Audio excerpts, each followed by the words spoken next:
Para ibu sekalian yang dirahmati oleh Allah, mengawali pertemuan pagi hari ini saya ada beberapa ayat yang ayat ini adalah menjelaskan atau memberikan tuntunan kepada kita di saat kita semua mengalami yang namanya kekhawatiran, ketakutan, kecemasan, kegalauan dan lain sebagainya. Atau bahasa lainnya adalah ketika hati kita merasa tidak tentram. Perasaan tidak tentram itu hadir karena itu menjadi bagian dari sifat dasar manusia. Jadi manusia itu pada dasarnya itu tidak bisa tenang. Betul apa tidak, Bu? Betul. Ya, sering gugup. Betul. Gugupan, Bu, ya? Gugup, cemas, khawatir, takut. Apalagi? Gelisah. Nah, yang membuat begitu apa, Bu, kira-kira, Bu? Nah ya, saya gawe galau, gawe gelisah. Kira-kira apa, Bu? Kenapa kira-kira, Bu? Hah? Was-was terus. Lah, kenapa was-was, khawatir, takut, cemas? Kenapa kira-kira, Bu? Apakah kurang iman? Enggak juga, jangan harus belajar kok kurang iman. Sudah sholat kan? Sudah. Ngaji? Sudah. Berbuat baik? Sudah ke? Berbakti pada suami? Lah kok saya cemas? Kurang bersyukur. Kalau sudah melakukan kebaikan-kebaikan mestinya wis gak cemas. Mestinya sudah tidak cemas, mestinya sudah tidak khawatir, mestinya sudah tidak takut. Kan Allah sudah jamin. Apa jaminnya Allah? Surat 2 ayat 29. Di situ Allah jamin apa? Huwallazi khalaqalakum ma fil ardi jami'ah. Surat 2 ayat 29. Surat 2 ayat 29. Huwallazi khalaqalakum. Coba jangan baca artinya apa itu? Dialah Allah menciptakan segala apa yang ada di bumi.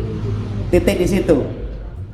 Dialah Allah yang menciptakan segala yang ada di bumi untuk siapa? Untuk kita. Untuk kita. Berarti segala hal yang kita butuhkan sudah tersedia belum? Sudah. Kok khawatir? Ayo, Bu. Inilah ayatnya. Allah yang menciptakan segala sesuatu yang ada di bumi untuk siapa? Kita. Untuk kita, untuk manusia. Tapi manusianya ada yang serakah, makanya dia Setala. Iki dhisik. Untuk siapa ini? Kita. Untuk manusia. Berarti sudah tersedia. Cukup. Cukup. Kok khawatir? Merasa kurang mungkin. Nah, itu dia. Merasa kurang terus. Nah, karena ada yang tamak, akhirnya ada yang kurang. Perintahnya Allah apa, Bu?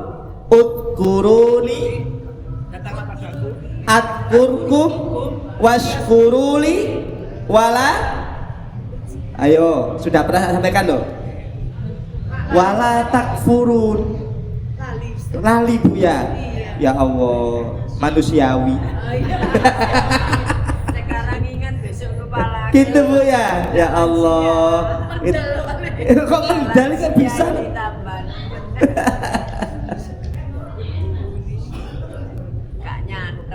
Jadi Allah sampaikan udkuruni adkurkum washkuruli wala takfurun.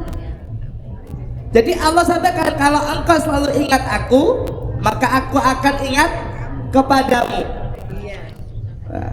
Fadkuruni adkurkum washkuruli wala takfurun. Surat 2 152. Surat 2 1552. Ini Bu, sudah. Kita balik ya. Segala apa yang Allah ciptakan di dunia untuk siapa? Kita. Untuk manusia. Tugas kita apa? Bersyukur atas apa? Nikmat yang Atas nikmat yang Allah berikan kepada kita. Maka ayatnya adalah surat 2 ayat 152. Fadkuruni adkurkum washkuruli wala takfurun. Ingatlah aku. Maka ingatlah aku. Ingat kepada siapa ya? Ingat kepada Allah Subhanahu wa ta'ala. Supaya apa? Supaya Allah ingat kita. Tandanya kalau kita galau, tandanya kalau kita gelisah, menandakan Allah sedang jauh dari diri kita. Disebabkan oleh apa? Disebabkan oleh perilaku manusia yang tidak mau mendekatkan dirinya kepada Allah. Fadkuruni adkurkum washkuruni wala takfurun. Maka ingatlah aku pun akan ingat kepadamu. Bersyukurlah kepadaku dan janganlah kamu ingkar kepadaku. Yang menjadikan manusia galau cepat kenapa? Karena keingkaran. Ya. Maka perintahnya Allah jelas. Ini ya ayyuhalladzina amanusta'inu bis-sabri was-shalah. Innallaha ma'as-sabiri. Allah itu bersama dengan orang yang sabar. Nah, sabar itu diucap apa dilaksanakan? Perlu diucap? Enggak. Kalau ada orang mengucap aku luwih sabar, berarti enggak sabar.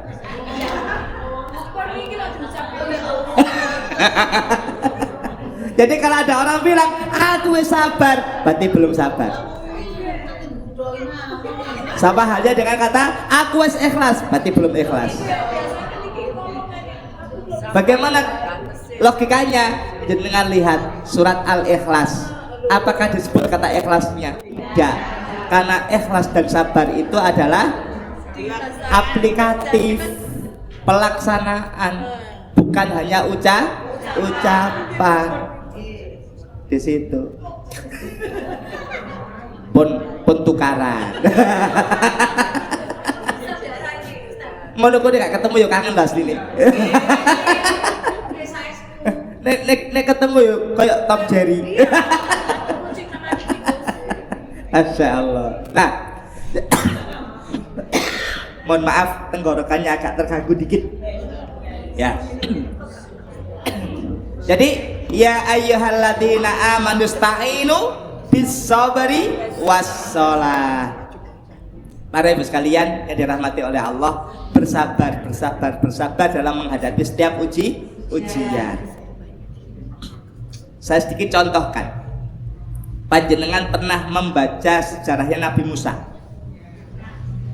Pernah baca, Bu? Suatu ketika Nabi Musa itu diberitahu oleh seseorang di dalam kerajaannya Fir'aun. Seseorang ini kemudian diceritakan adalah dia meyakini akan ajaran yang dibawa oleh Nabi Musa. Saat itu para pembesar dari kerajaan Fir'aun tadi itu sedang bersidang, sedang bermusyawarah. Salah satu hasil musyawarahnya adalah para pembesar tadi itu akan melakukan pembunuhan terhadap Nabiullah Musa alaihi salam. Nah, setelah kemudian Nabi Musa diberitahu, Nabi Musa merasakan kekhawatiran yang cukup di dalam kehidupannya. Nah, Nabi Musa merasakan kekhawatiran atau ketakutan. Kemudian Nabi Musa itu disarankan, wahai Musa, segeralah engkau meninggalkan tempat ini karena pembesar-pembesar Fir'aun itu akan membunuhmu. Maka dikisahkan di situ ayat ini, fakharaja minha khaifan. Nabi Musa keluar dari daerah itu dalam keadaan apa? Khaif. Apa khaif itu? Ketakutan.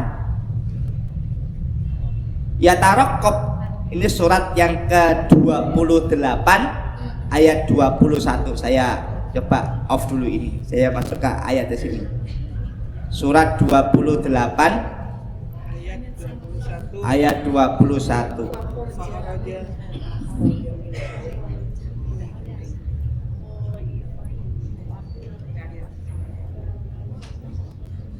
Ini kok sinyalku kok jelek ya di dalam sini ya.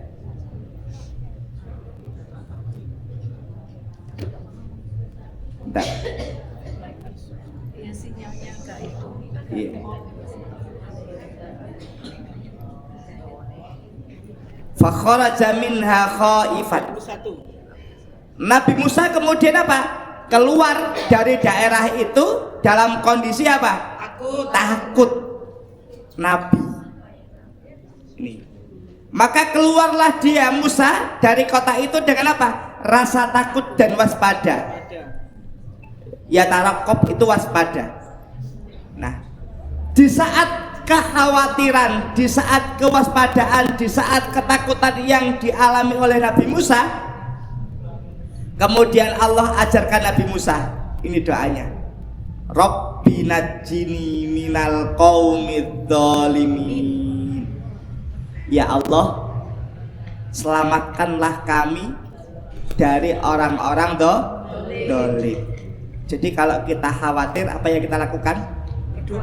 Berdoa. Apa sembunyi? Doa. Nabi Musa diajarkan oleh Allah saat datang ketakutan kepadanya, saat datang kekhawatiran kepadanya, kemudian diajarkan doa. Rabbi najjini minal qaumidz dzalimin. Allah kabulkan. Selamatlah Nabi Musa. Tapi belum sampai. Dalam perjalanan dikisahkan Nabi Musa itu tidak memakai alas kaki, tidak makan dan tidak minum. Berapa lama Bu? Ada yang tahu? 8 hari 8 malam. Kan puasa, memang gak ada yang dimakan.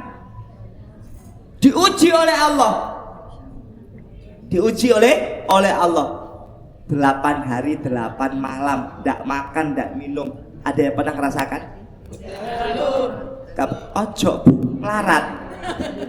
Ojo ngomong belum, bahaya. Iya.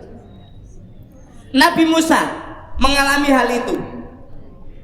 Ya, 8 hari 8 malam tidak makan, tidak minum, tidak pakai alas kaki. Alas kaki jenengan berapa banyak Bu di rumah? Terhitung? Sandalnya ada berapa? Sepatunya ada berapa? Nah, sakjane nek jenengan berkeluh kesah gak pantes. Nek khawatir ya ora pantes blas. Sandalnya 5. Sandalnya akeh. Sepatune akeh. Nabi Musa lo gak khawatir. Nabi Musa lo gak sambat. Kenapa? Dia yakin ada zat yang maha kuasa, ada zat yang maha segala sesuatu, menentukan segala sesuatu. Dialah Allah yang akhirnya Nabi Musa sampai pada tujuan yang dituju. Di tengah perjalanan Nabi Musa masih doa. Walamma tawajjaha tilqa Madyana. Ketika Nabi Musa menuju ke daerah Madian, qala asa rabbi ayyahdiyani sawa'as sabil. Doa lagi Nabi Musa, ya Allah, tunjukkanlah kami jalan baik, bukan jalan yang jelek. Berdoa. Maka kata kuncinya dari ayat-ayat ini adalah doa itu apa dalam hadis? Apa Bu? Maknanya doa itu apa Bu? Iya betul. Fungsi doa itu apa? senjata atau inti dari ibadah. Ad-du'a'u mukhul ibadah. Doa itu intisarinya ibadah. Jenengan sholat doa boten? Doa. Jenengan tawaf ada doanya tidak? Ada. Jenengan sa'i doa. Wukuf doa, dan seterusnya. Artinya apa? Doa itu mukhul ibadah. Doa itu adalah intisarinya ibadah. Maka doane mbok aja robbana atina tok. Tambah ono. Bendina kok robbana atina fid dunya hasanah. Ya enggak apa-apa, tapi ya sampean tambahi. Ya Allah, aku sudah doa sapu jagat. Ngerti Allah sudah. Karepe kabeh di jaluk, tidak bisa. Kenapa? Allah itu memberi apa yang kemudian dibutuhkan oleh manusia. Ini Nabi Musa diajarkan oleh Allah. Asa Rabbi, ya Allah, semoga engkau memberikan aku petunjuk untuk jalan yang baik. Artinya apa? Dari kisah Nabi Musa ini, setiap aktivitas yang kita lakukan jangan lupakan Allah. Supaya apa? Kita diberikan kesuksesan, kita diberikan kelancaran, kita diberikan keberkahan, kita diberikan apa? Kemudahan. Bu, doa mudah itu apa, Bu? Memudahkan segala urusan. Apa doanya? Rabbana atina. Bukan.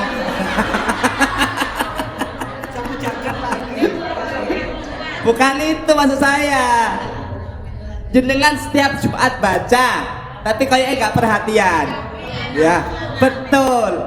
Rabbana atina min ladunka rahmah wa hayyi lana min amrina rasyada. Jenengan baca nek kesulitan di pagi. Itu doa untuk kemudahan. Ketika persoalan kita rumit, itu doanya. Selain itu apa? Allahumma la sahla illa ma ja'altahu sahla wa anta taj'alul hasna idza syi'ta sahla. Pernah dengar? Loh, Kak Ru. Hah? Hah?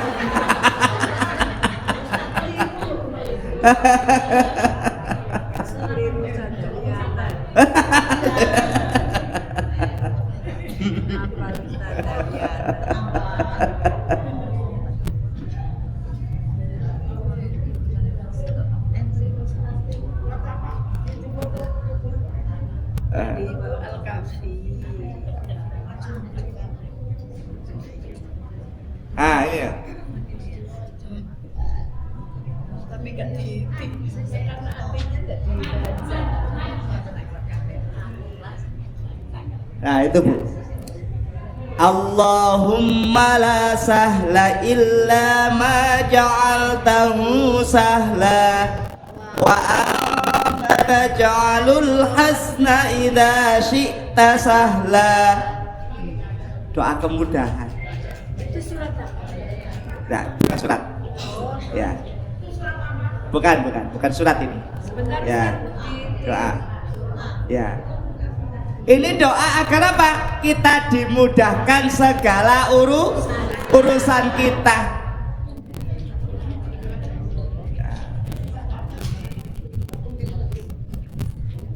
Begitu, Masya Allah. Sudah? Belum. Oke. Taruh tegak temen nih.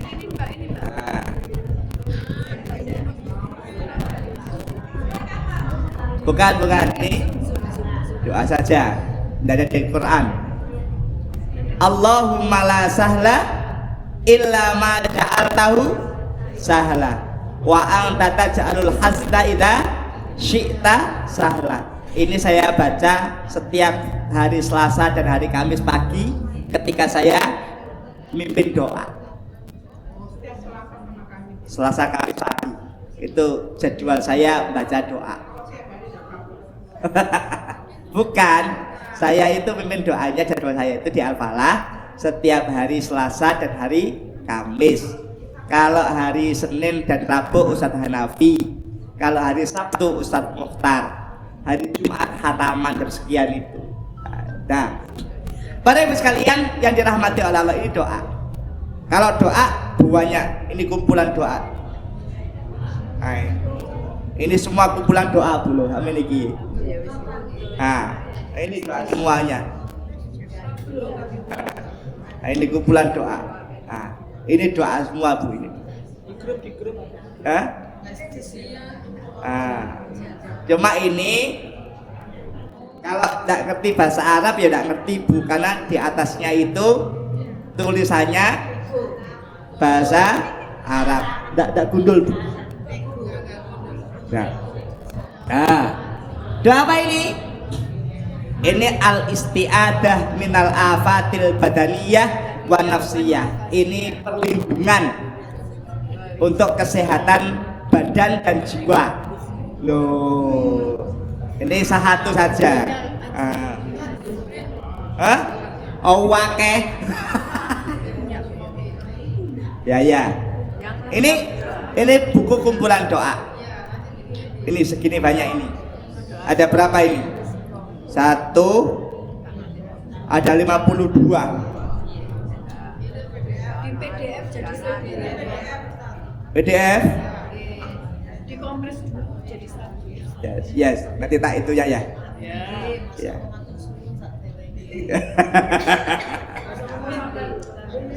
Oke. Ini doa yang banyak. Nah, dari sini insya Allah apa yang kita butuhkan ada. Di situ. Oke. Para ibu sekalian yang dirahmati oleh Allah, kembali ke sini. Ini Nabi Musa. Jadi Nabi Musa itu diajarkan oleh Allah untuk selalu berdoa dalam segala hal yang dijalankannya. Nah, sampai kemudian ia berdoa fasaqalahuma. Nah, sampailah kemudian Nabi Musa itu di daerah Madian. Nah, Madian. Sudah nggak tahu Madian Bu? Daerah mana Bu? Madian itu dekat dengan Yordan. Sudah dekat dengan Yordania. Hampir perbatasan dari Arab Saudi dan Yordan. Betul nggih? Nah, daerah Tabu dan sekitarnya di situ. Nah, setelah kemudian ada seorang tokoh agama, tokoh masyarakat, tetapi ulama berbeda pendapat. Ada yang mengatakan adalah Nabi Syuaib alaihissalam. Nah, di situ saat di Madian itu Nabi Musa alaihissalam tadi melihat sekumpulan manusia sedang mengambil air di sumur. Untuk apa? Memberi minum ternaknya. Memberi minum ternak. Saat itu kemudian Nabi Musa itu melihat dua perempuan yang menjauh dari kerumunan orang-orang tadi. Akhirnya Nabi Musa mendekati. Kenapa dua perempuan itu menjauh dari kerumunan? Akhirnya kedua perempuan tadi bilang, kami ini perempuan, tentu kami lemah, tidak sama dengan mereka orang laki-laki. Akhirnya Nabi Musa itu menawarkan diri untuk menolong kedua perempuan ini untuk mengambil air. Nah, ngambil air. Diambilkanlah air itu, kemudian setelah selesai kedua perempuan pulang dan menceritakan kepada ayahnya. Akhirnya sang ayah tadi bilang kepada putri tadi, tolong seseorang yang telah membantumu tadi itu panggil untuk ketemu saya. Ketemu saya. Nah, ini akhirnya fasaqalahuma thumma tawalla ila dzil faqala rabbi inni lima anzalta ilayya min khairin fakir. Nabi Musa menyampaikan keluh kesahnya kepada siapa? kepada manusia, kepada Allah. Ya Allah, tentu aku butuh makan, aku butuh minum, aku butuh segalanya. Tentu Engkau akan memberikan pertolongan kepadaku, akan menurunkan berkah kepadaku, akan menurunkan rezeki kepadaku. Ini doanya. Rabbi inni lima anzalta ilayya min khairin fakir. Ya Allah, Engkau tahu apa yang saya butuhkan, maka turunkan segala sesuatu yang terbaik untukku.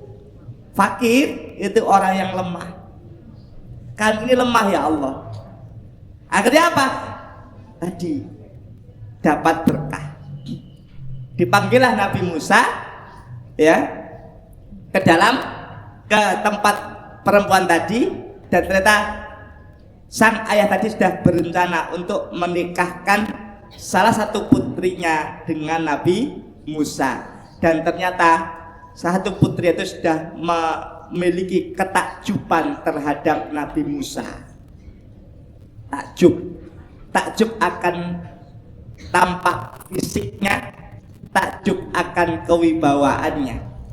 Di situ takjub akan mentalnya yang tangguh, dan itu menjadi idaman para wanita. Betul begitu Bu ya? Oh. Kok malu-malu? Oh betul. Badannya sehat, fisiknya sehat, ganteng. Nah, dan itu akhirnya Nabi Musa dinikahkan dengan salah satu putrinya. Artinya apa Bu? Setiap kesulitan pasti ada kemudahan. Dan setelah manusia tidak tahu apa yang akan terjadi, maka Allah berfirman begini. Ini, jangan lihat yang tak kasih warna biru. Nah, surat yang ke-65 ayat 1. Fokus kepada kepada kalimat yang saya kasih warna biru. La tadri la'allallaha yuhdisu ba'da dzalika amra. Kita tidak tahu apa rahasia di balik setiap kejadian yang kita alami. Kamu tidak mengetahui. Ya betul ya? Kamu tidak mengetahui, barangkali Allah mengadakan suatu ketentuan yang baru.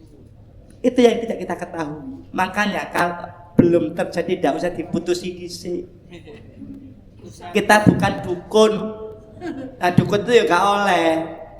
Nah, seringkali manusia itu memprediksi sesuatu, dan seringkali prediksi manusia itu negatif. Betul apa tidak Bu? Mohon maaf, yang akhirnya menghambat segala apa yang kita harap untuk terkabul. Kenapa? Karena pikiran kita negatif. Ya kan? Dengan punya mimpi, punya cita-cita, ingin membangun sesuatu. Nggak mungkin aku ada duit. Boleh begitu? Nggak boleh. Ini ayatnya. La tadri la'allallaha yuhdisu ba'da dzalika amra. Ada rahasia yang Allah simpan di setiap kejadian-kejadian yang kita alami. Jadi sabar itu adalah Allah meminta kepada kita agar kita selalu berpikir positif. Belum dilakukan sudah berpikir negatif, tidak boleh. Waduh, anakku keterima, nak perguruan tinggi, nak UNER, orang mampu aku. Saya bilang tidak mampu. Kenapa? Pas ini Allah jamin, manusia, engkau tidak tahu apa yang aku sembunyikan. Engkau tidak tahu rahasia apa yang akan aku berikan kepadamu. Kenapa? Ketika sudah Allah tentukan, pasti kita mampu. Apa jawabannya? La yukallifullahu nafsan illa wus'aha. Ngono kok khawatir ya. Padahal ya apa lo jenengan? Cuma apa? Saya salah. Lah wong apa lo? Tak pancen iki ya ngerti. Enggak dipahami soalnya Ustaz. Iya. Artinya yang enggak dipahami. Sakjane ngene wis gak dikhawatir blas lho. Insyaallah. Kan jelas kata Allah, la yukallifullahu nafsan illa Allah itu tidak mungkin memberikan sesuatu, memutuskan sesuatu yang kita tidak. Orang mungkin. Kalau Allah udah putuskan pasti kita. Kok pelan ya Bapak? Kok gak yakin? Jadi kalau sudah Allah putuskan, tandanya apa? Mampu kita. Seberat apapun ujian yang menimpa diri kita dan itu terjadi kepada diri kita, menandakan kita mampu. Makanya kok sangat Rasulullah. Kenapa? Sudah diajarkan tadi. La yukallifullahu nafsan illa wus'aha. Sudah titik dijawab oleh Allah. Jadi Allah itu tidak pernah salah memberikan takdir, memberikan ketentuan, memberikan ketetapan kepada hambanya, kepada umatnya. Tidak salah, tidak pernah salah, tidak pernah, pasti benar. Kenapa? Allah paham dengan kemampuan diri kita, Allah tahu dengan kemampuan diri kita. Tapi kebanyakan manusia tidak mengetahui dirinya. Kenapa? Gak terbangun konsep dirinya. Pernah dengar konsep diri? Apa konsep diri itu?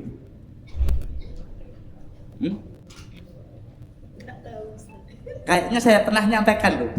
Kayaknya. Ya, itu jawaban paling aman. Belum Ustadz.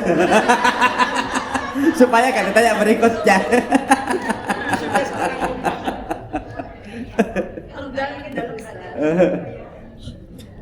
Nah, konsep diri. Banyak manusia itu tidak memahami konsep dirinya. Apa konsep diri itu? Cara pandang dan sikap seseorang terhadap dirinya sendiri. Ya, cara pandang dan sikap seseorang terhadap dirinya sendiri. Jadi kebanyakan manusia itu tidak paham. Perasaannya tidak paham, pengetahuannya tidak paham. Ya, dia mesti menilai diri dengan nilai negatif. Allah itu tidak pernah menilai kita negatif. Allah itu sebut apa kita? Ahsani takwim, ciptaan terbaik. Jadi tidak boleh gini, jenengan berkaca, walare lah kok wis keriput kabeh, gak usah. Alhamdulillah ya Allah. Jadi tidak usah disesali. Kalau jenengan begitu, yang timbul apa? Perasaan was-was, perasaan khawatir, perasaan takut. Di situ. Kenapa? Apa yang terjadi pada diri kita, apa yang terjadi pada fisik kita, itu semua atas kehendak dari Allah. Makanya ada namanya konsep diri. Cara pandang diri kita, menilai diri kita sendiri. Tidak usah dipedulikan penilaian orang lain. Kita makan gak pelok tonggo. Tapi ini tonggo ngomong kok dipikir. Lelapo. Nah, itu namanya konsep diri. Artinya apa? Cara pandang seseorang untuk memahami karakteristik dirinya. Dan itu jarang disampaikan, jarang diajarkan kepada generasi saat ini. Sehingga apa? Generasi saat ini dikit-dikit curhat. Betul. Betul gak betul? Jenengan kalau lihat media sosial isinya curhat tok. Apa mana TikTok? Oh iya. Ya. Alhamdulillah saya tidak ikut-ikut di TikTok. Saya juga scroll. Iya. Kebanyakan. Betul Bu ya? Iya. Padahal dari penelitian itu media sosial itu saya lupa datanya. Jadi ada kalau yang bagus untuk jejaring, untuk membangun network jejaring itu Facebook.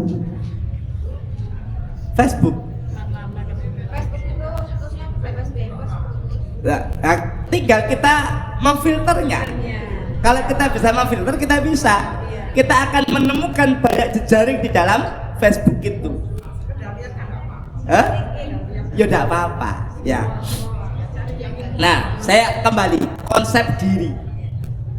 Nah, artinya apa? Banyak manusia itu yang kemudian dia tidak memahami dirinya, tidak memahami konsep dirinya, tidak memahami potensi yang dimilikinya, tidak paham dengan modalitas yang Allah berikan kepada dirinya. Bu, sejatinya manusia itu cerdas apa cerdas? Nah, kok seringkali kita ngomong nggak cerdas?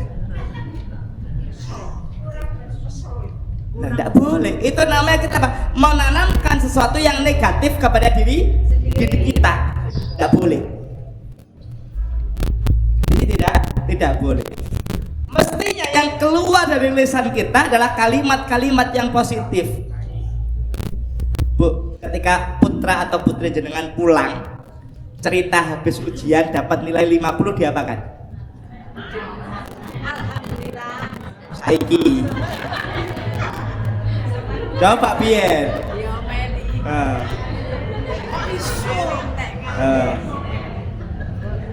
Artinya apa? Berapapun yang didapat oleh putra atau putri kita, ya, itu butuh diberikan apresiasi. Kalau diri kita diapresiasi, itu seneng, timbul bahagianya, walaupun hanya ucapan. Contoh misalnya jenengan pakai kerudung, tanya kepada suami, Pak, iki apa kerudungku elek, kira-kira ya apa? Itu jenengan. Coba bayangkan anak tadi sudah berusaha belajar, ya kan, berusaha mengerjakan soal, dapatnya tidak maksimal, pulang dapat omelan, kira-kira ya apa, Bu? Kecewa. Betapa banyak kecewanya anak tadi, Bu. Saya kata cerita, Bu, ya. Suatu ketika anak saya pulang habis ujian, gembira sekali. Ya, aku habis ujian. Ya, Lea, hari ini aku ya dapat nilai 4,5 kalau nggak salah itu. SD itu. Kenapa? Sepanjang dia sekolah, nilai matematikanya tidak pernah dapat 4, mesti di bawah 4. Dan saat itu dia dapat 4. Ya. Apa saya bilang? Minta hadiah apa hari ini? Loh iya. Minta hadiah apa? Saya bawa anak ini keluar, silakan kamu pilih hadiah. Pilih hadiah. Saya bilang, ujian yang akan datang, ayah ingin kamu naik. Berapa ya? Naikkan 0,5. Enggak, 0,5 saja. Ya wes. Saya naiknya enggak 1, 0,5. Apa yang terjadi? Langsung drastis, Bu. Dapat 7, dapat 8. Jadi ketika kemudian diri kita memahami potensi yang kita miliki dan kemudian kita support diri itu, naik potensinya. Halah, papat kok dibanggakan. Habis itu motivasinya. Berapapun yang didapat, kita harus bangga. Kenapa? Itu hasil kerja keras. Yang kita hargai bukan hasil akhirnya, yang kita hargai adalah proses. Dan Allah itu melihat apa? Proses, bukan lihat hasil akhir. Kita kadang-kadang oleh Allah. Betul apa tidak, Bu? Allah itu melihat proses kita. Allah itu tidak melihat hasil akhirnya. Kenapa? Hasil akhir itu adalah hak prerogatif dari Allah.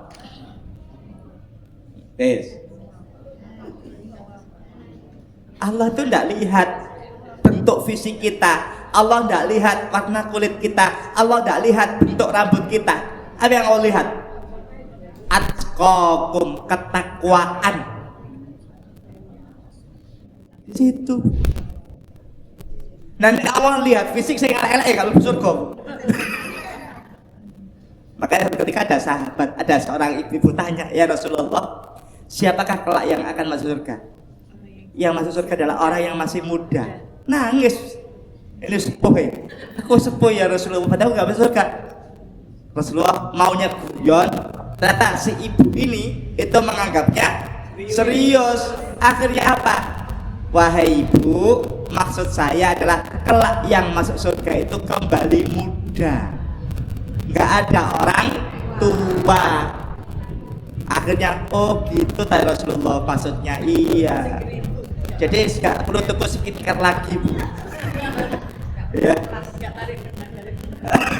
nggak perlu ada krim malam, krim pagi, krim siang, nggak perlu. Serum. Wes nggak perlu. Kenapa? Sudah Allah yang menyediakan semuanya. La tadri la allallaha yuhdisu ba'da dzalika amra. Maka jangan mendahului takdir. Jelas bu? Iya. Pikiran kita harus bagaimana? Positif, gak oleh negatif. Itulah beriman. Saya titip, ayo bangun diri kita, konsep diri yang positif. Saya baik, saya soleh, saya solehah, saya sabar. Masukkan kata-kata itu ke dalam diri kita. Iya, diri kita. Itu untuk apa? Semacam apa ya? Afirmasi. Supaya apa?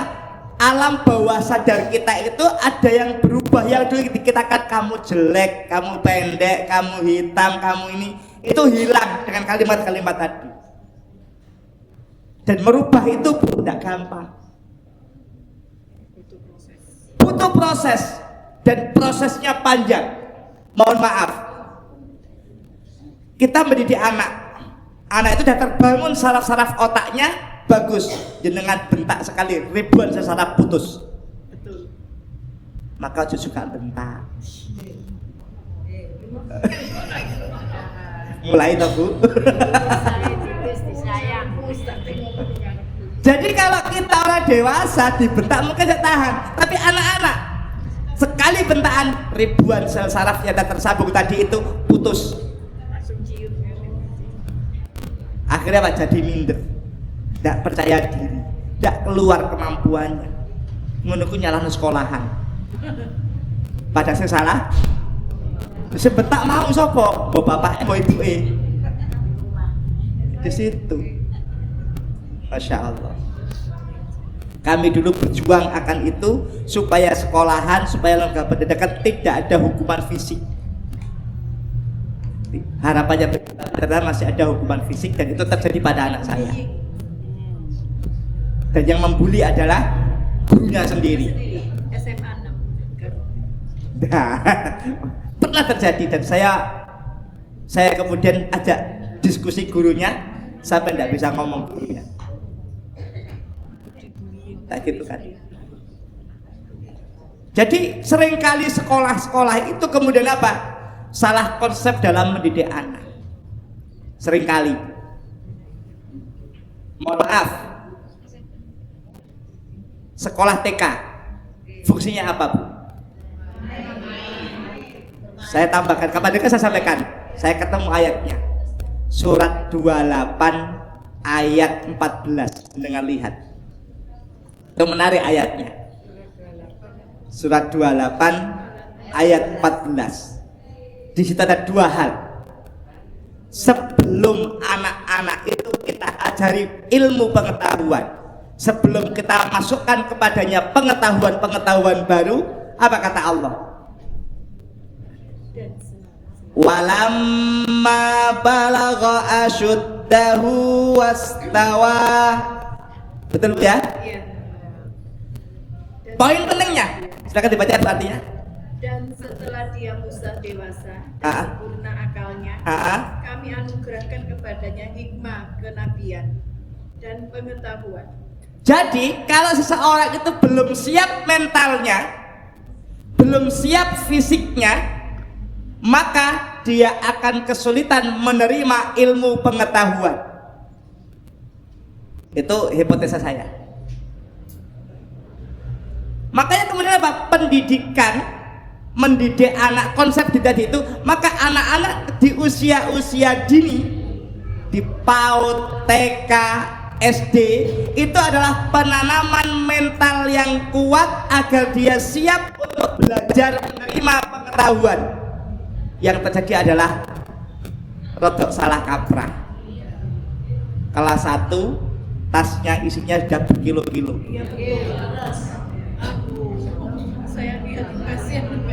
Bukunya tebel-tebel, bukunya banyak. Tidak disiapkan mentalnya, tidak disiapkan fisiknya.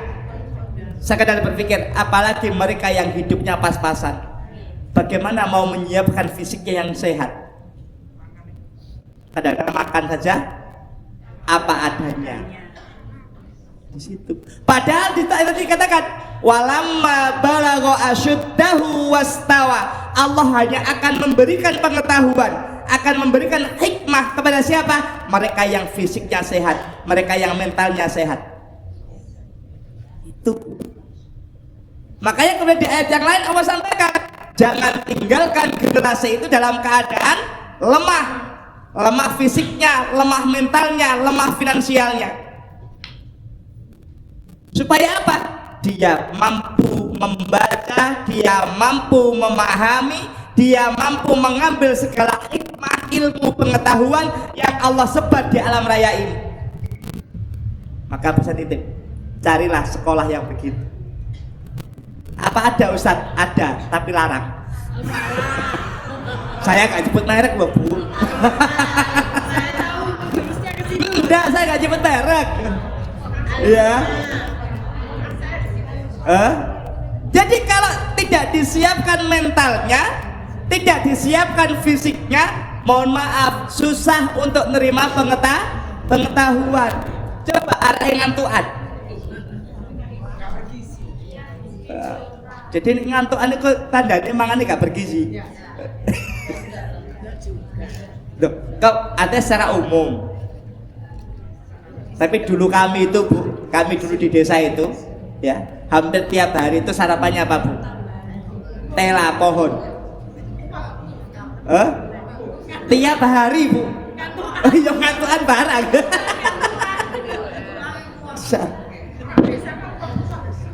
Kenapa? Dilatih fisiknya. Jadi kami dulu itu ketika di desa itu sudah ketika masuk SD atau SD kelas 3 itu sudah diamanai. Saya teringat mbah saya itu ketika saya masuk kelas 3 atau kelas 4 SD saya dikasih kambing yang sudah bunting. Apa pesan mbah saya? Le, ini kambing kamu rawat untuk biaya kamu sekolah. Akhirnya apa? Kambing ini berkembang biak. Saat bayar SPP dijual satu, dijual lagi gitu. Untuk apa? Biaya sekolah. Disiapkan. Disiapkan. Hari ini orang tua menyiapkan apa Bu? Ayo Bu. Serba tersedia, kebanyakan sekarang. Iya. Disiapkan untuk fasilitas fisik, tapi tidak disiapkan fasilitas untuk mentalnya. Kelas 3 SD, tas masih dibawakan, sepatu masih dipakaikan, ya, makan masih disuapi. Ada di sini yang begitu? Ada. Ya Allah. Harus, mohon maaf saya titip, kalau sudah masuk SD Bu, sudah masuk SD, halo, saya titip, paksa dia untuk makan sendiri. Duh, ya kan, saya nggak sabar sama Bupati. Nah, karena nggak disiapkan, terlambat. Siapa yang terlambat? Terlambat orang tuanya mempersiapkan mental tadi itu. Kenapa? Anak-anak tadi disediakan, disuapi terus-menerus. Ingat, kita tidak selamanya akan mendampingi anak-anak kita. Bu, ayo, ya, supaya kuat anak kita. Loh, ini perintahnya Allah. Ini perintahnya Allah. Maka saat dulu ketika saya di sekolahan, ketika anak itu masuk kelas SD, kami ada agenda keluar kota menginap. Kami putus segalanya. Saya bilang ke orang tua, ya Ibu, mohon maaf, mulai hari ini sampai besok jangan dihubungi anaknya. Kalau mau kontak boleh lewat telepon gurunya. Jadi saya jawab, Ustaz gimana saya anak jenengan sehat? Makanya gimana? Lahap. Padahal gak ada tangan. Di situ. Kenapa? Ini untuk melatih mental anak tadi. Ada satu kejadian gini.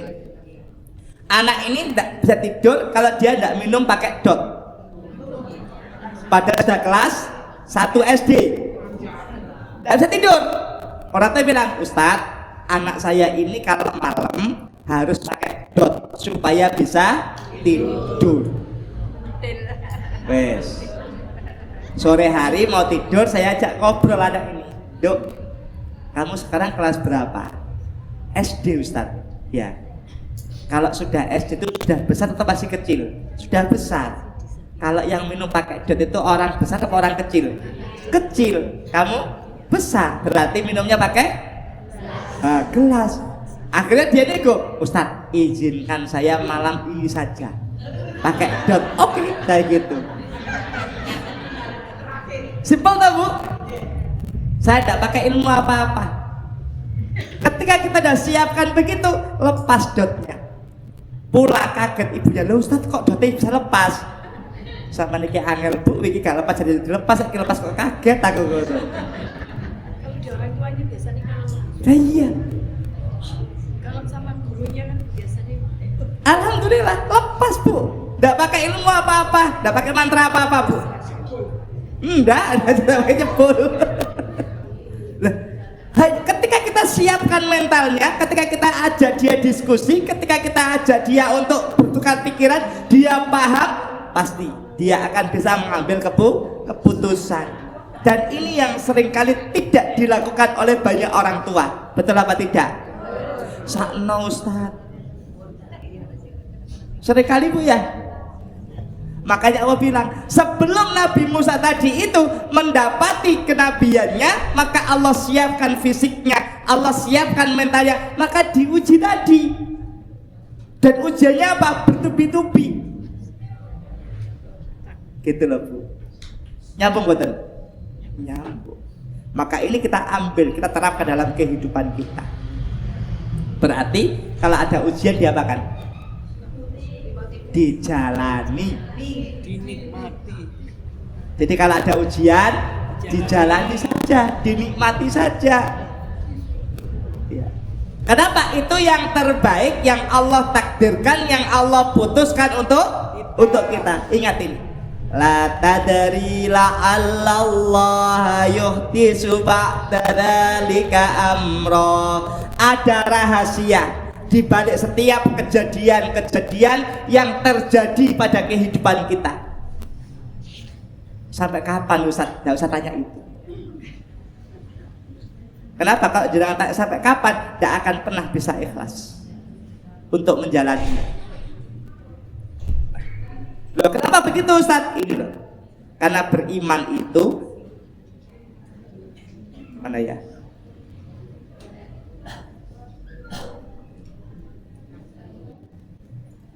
Nah, karena sejatinya kita beriman itu ini manifestasi dari kelurusan atau tahan uji. Kita beriman belum? Sudah beriman belum kita Bu? Kita sudah beriman belum? Sudah beriman? Tahan uji? Ini tuh Bu. Ya. Jadi iman itu adalah manifestasi dari kelurusan atau tahan uji. Nah kalau iman hanya sekedar diucapkan, mana aplikatifnya? Mana hasil dari iman itu? Ada tidak? Tidak ada. Dikit-dikit kita berkeluh kesah, dikit-dikit kita galau, dikit-dikit kita khawatir. Mana letak tahan ujinya? Ada tidak? Halo? Iman. Ya. Ini. Jadi iman itu manifestasi dari kelurusan atau tahan uji. Itu iman. Kalau Rasulullah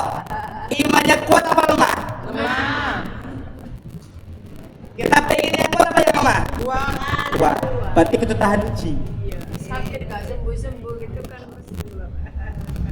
Allah sampaikan wa idza maritu fahuwa yasfin. Kan ada Allah yang jamin.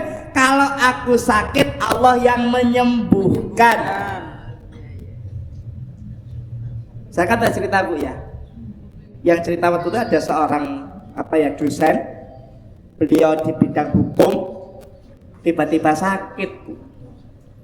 Sakit. Gerak saja sakit badannya. Sakit badannya. Kemudian cerita pada saya, Ustadz, saya ini sakit. Loh, sakit apa Bu? Cerita panjang lebar, sudah. Saya tanya kemudian, Bu, mohon maaf, profesi panjenengan apa? Karena beliau seorang praktisi hukum dan seringkali menjadi saksi ahli ketika ada perkara di pengadilan. Saya tanya, Bu, kasus yang sedang jenengan tangani kasus apa? Lawannya siapa? Ceritalah di situ. Ya sudah Bu, gak ada apa Ustaz, gak ada apa-apa. Kita doa sama Allah, kita minta sama Allah, semoga Allah memberikan kesehatan bagi panjenengan untuk menyelesaikan amanah yang diamanahkan kepada panjenengan. Kita doa kemudian. Qadarullah, setelah doa, yang tadinya itu bergerak saja sakit langsung bisa bangkit, bisa makan, mandi, bisa beraktivitas. Wa idza maritu fahuwa yasfin. Siapa yang menyembuhkan? Allah. Kalau kita sandarkan pada Allah, kalau kita lurus iman kita kepada Allah, kalau kita tahan uji, maka Allah akan berikan sesuatu yang tidak pernah kita pikirkan. Sering lupa, Pak. Nah, itu dia. Sering lupa. Makanya kemudian apa? Jangan mencari selain Allah. Kenapa? Sudah dijamin oleh Allah. Kalau kamu sakit, aku yang menyembuhkan. Wa idza maritu fahuwa yasfin. Kalau aku sakit, dialah Allah yang memberikan kesembuhan kepadaku. Tahan uji. Tapi yang terjadi apa Bu ketika orang sakit? Keluh kesah. Ya Allah, sakit iki yo entek akeh. Tak kabeh tabunganku ya Allah gara-gara sakit iki. Ada yang begitu Bu? Ada. Ya Allah, wong teko.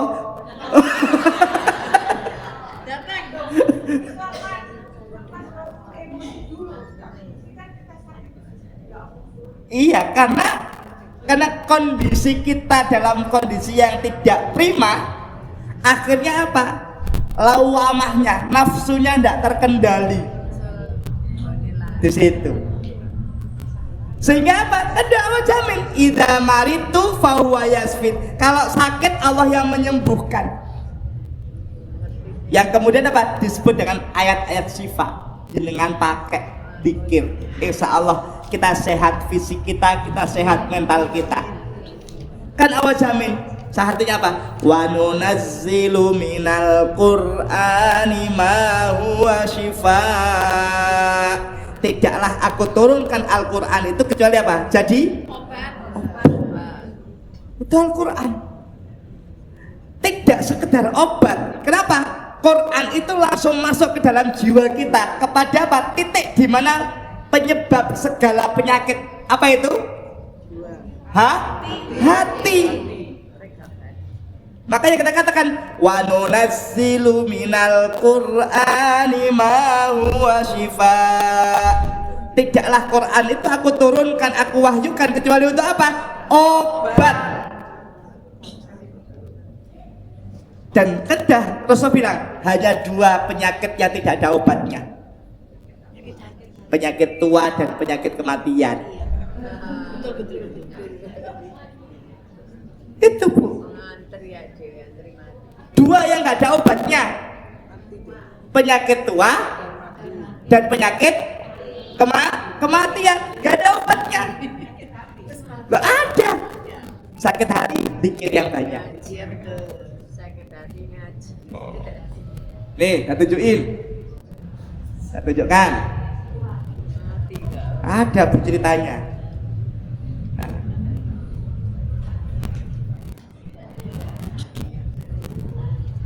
Jangan tahu ceritanya ini?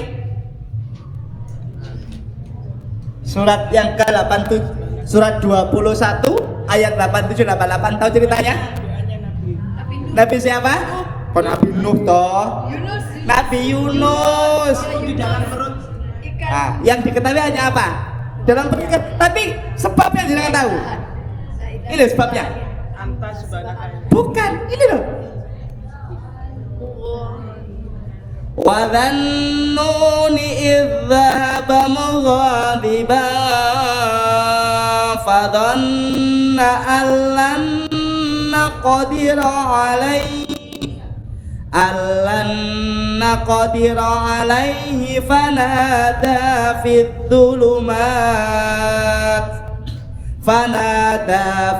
dhulumati alla ilaha illa ant, dan seterusnya. Sebelum kepada titik doa ini ada kondisi. Saat itu Nabi Yunus kondisinya bagaimana? Marah, kecewa. Dengan kaumnya. Dengan siapa? Dengan kaumnya. Kenapa? Sudah sekian lama berdakwah, kaumnya tidak mau ngikuti. Akhirnya apa? Timbul rasa marah. Tapi jangan bayangkan marah seperti kita loh Bu ya. Ya, Nabi itu hanya berdiam diri, lari ke tepi pantai, meninggalkan kaumnya. Itu dianggap marah sudah. Kalau seperti kita ngomel-ngomel, Panjang kali lebar. enggak. Karena kecewa dengan umatnya tadi itu yang tidak mau mengikuti apa yang disyariatkan, Nabi Yunus sudah duduk di pinggir pantai dalam kondisi marah. Apa yang terjadi? Datanglah gelombang. Akhirnya apa? Nabi Yunus terseret gelombang ini. Harus tadi naiklah ke kapal. Kapalnya kemudian tadi terjatuhlah Nabi Yunus ke dalam lautan. Akhirnya masuk ke dalam perut ikan. Bayangkan Bu, Nabi diuji, tapi jangan disamakan dengan marahnya kita Bu ya. Sekali lagi jangan disamakan dengan marahnya kita, tidak sama. Ya. Di situ.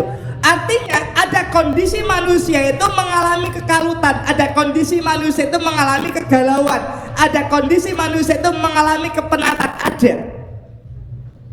Tapi apa kata Allah?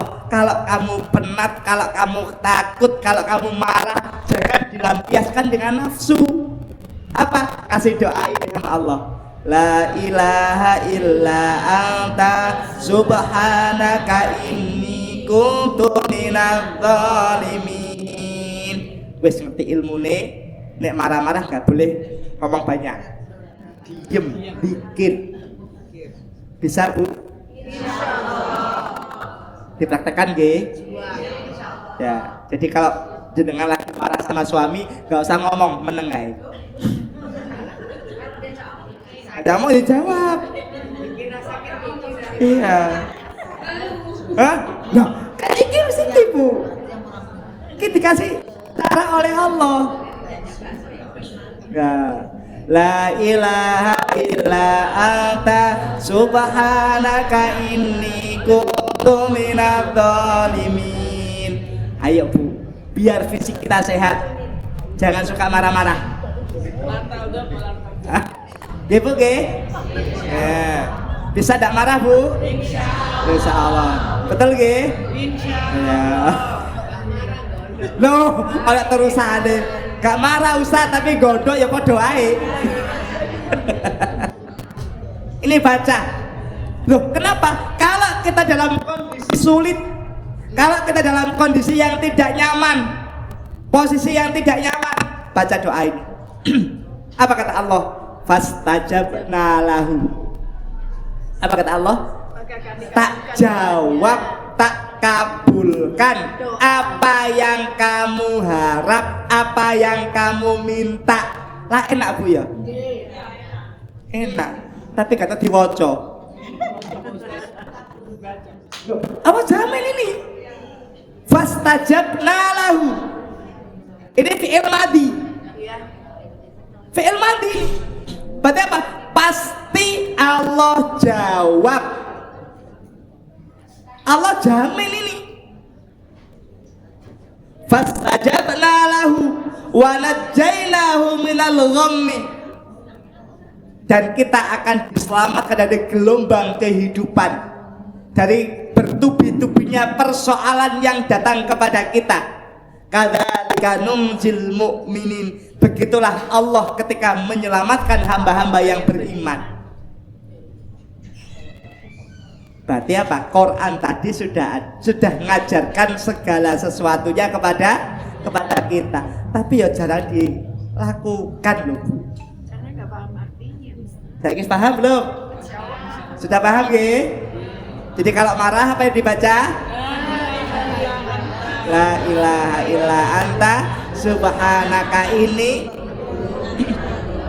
Kalau kita dalam posisi yang sulit, apa yang dibaca? Ini. Kalau kita dalam persoalan yang rumit, bertubi-tubi persoalan, nah, jangan kemana-mana. Ambil sajadah, duduk, wudu dulu, ambil sajadah, duduk zikir sama Allah, baca Quran. Selesai persoalan. Kapan Ustaz? Jangan tanya kapannya. Ngelakoni durung sak kapan mari ini. Allah jamin. Tapi Allah butuh kemudian apa? Melihat kesungguhan diri kita dalam mengamalkan apa yang Allah syariatkan.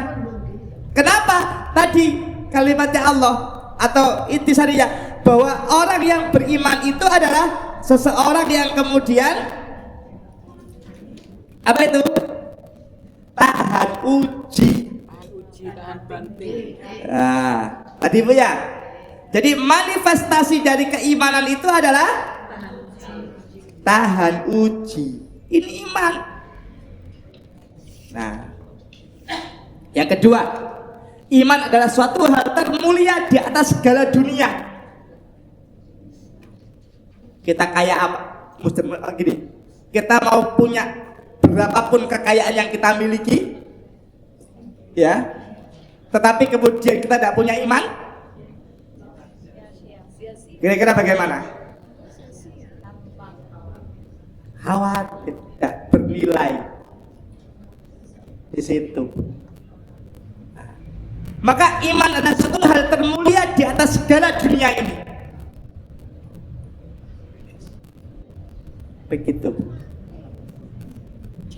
Kenapa? Iman itu dimuliakan karena Allah semata. Maka apa? Jangan mencari selain Allah. Oke. Saya tunjukkan lagi.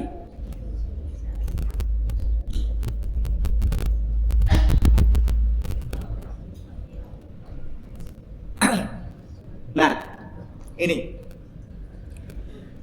iman itu membentuk manusia menjadi makhluk individu dan makhluk yang menjadi anggota masyarakatnya, suka memberi, suka menolong, suka berkorban, suka berjihad. Ada nggak suka menerima? Ada. Ini ada. Tidak ada. Tidak ada. Memberi. Sudah begini kita. Kita suka memberi apa suka menerima? Menerima. Pilihannya lu mau situ. Memberi saja. Jadi iman itu membentuk diri kita menjadi apa? Menjadi individu yang kuat, menjadi pribadi yang mudah bermasyarakat, bukan individualis. Yang bagaimana sikapnya? Suka memberi, suka menolong, suka berkorban, suka berjihad. Sudah saatnya kita naik level, Bu.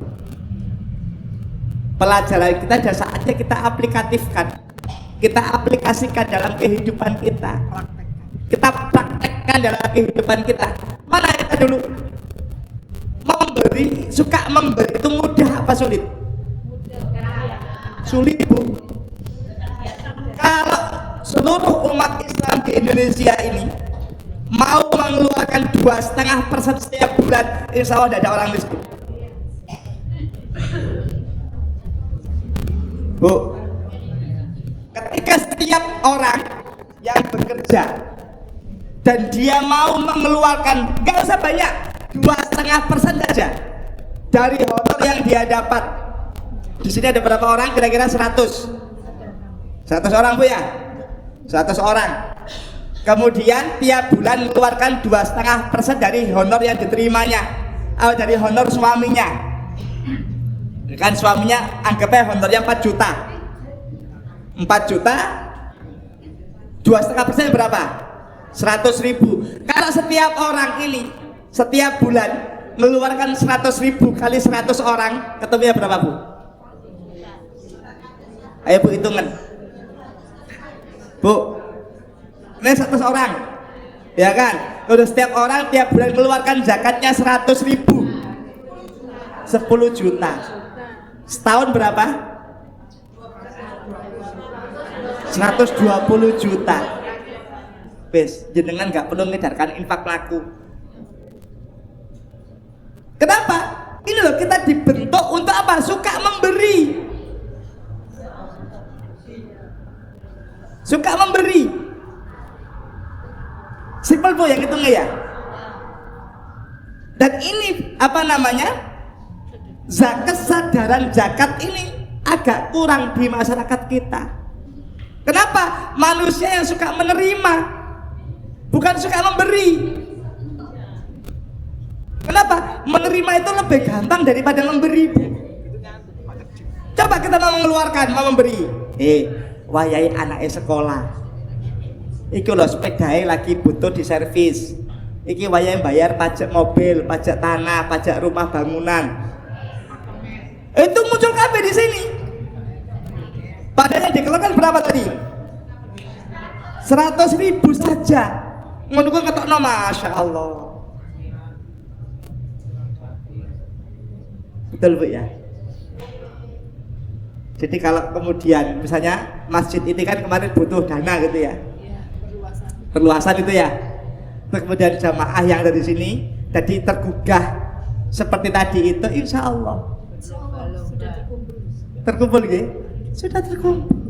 Begitu Bu. Tapi kesadaran untuk memberi itu tidak tumbuh. Kenapa? Manusia lebih senang menerima. Suka menerima. Tadi pagi saya jalan di pinggir Al-Falah itu kan ada satu rumah gitu ya. Itu kumpul banyak orang. Ternyata mereka ini sedang menunggu untuk diberi, bukan untuk memberi. Yang memberi mong situ satu orang, yang diberi ratusan orang.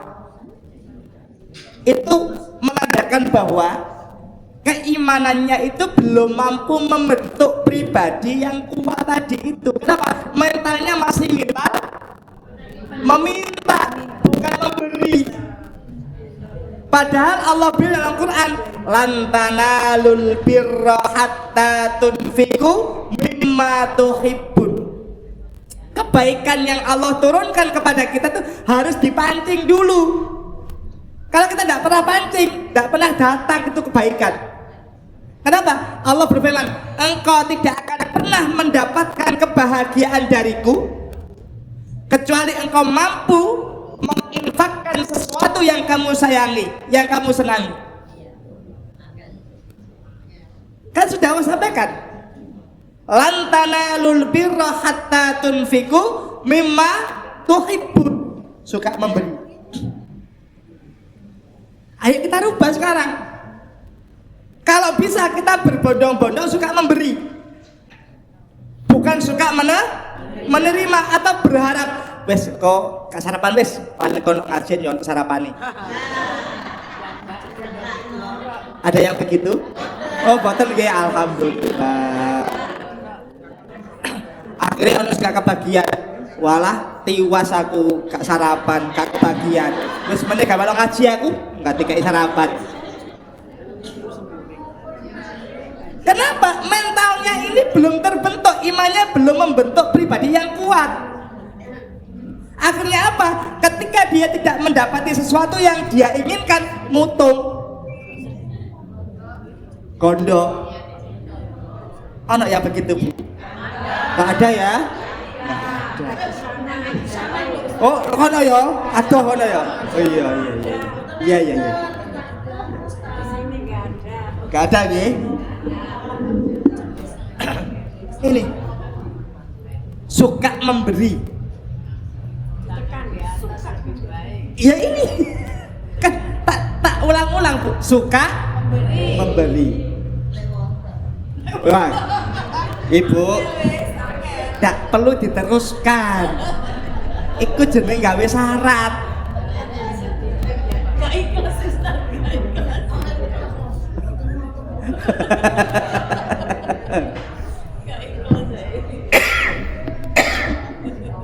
Jadi begitu.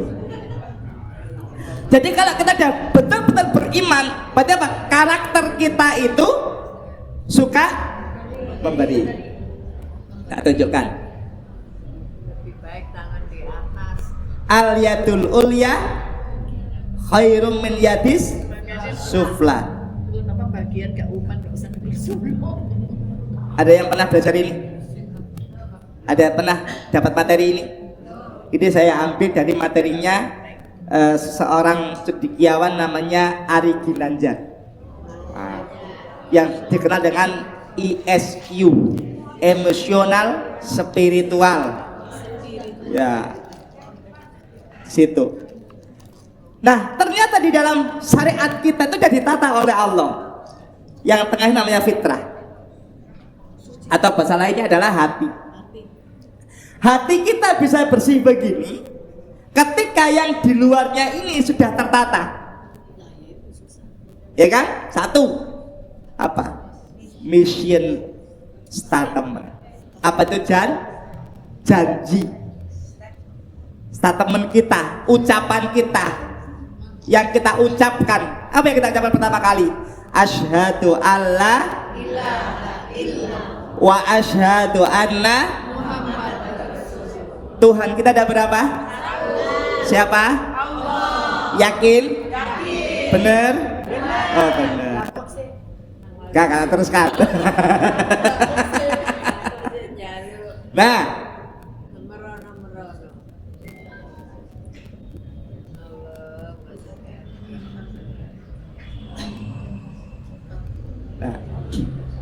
ini karena kita tadi kan apa? Menepati janji, mengucapkan sebuah janji. Maka dikatakan menepati janji merupakan perwujudan iman yang kuat. Makanya jangan mencari selain Allah. Kenapa? Sudah berjanji kita asyhadu alla ilaha illallah wa asyhadu anna Muhammadar Rasulullah. Menepati janji merupakan perwujudan iman yang kuat.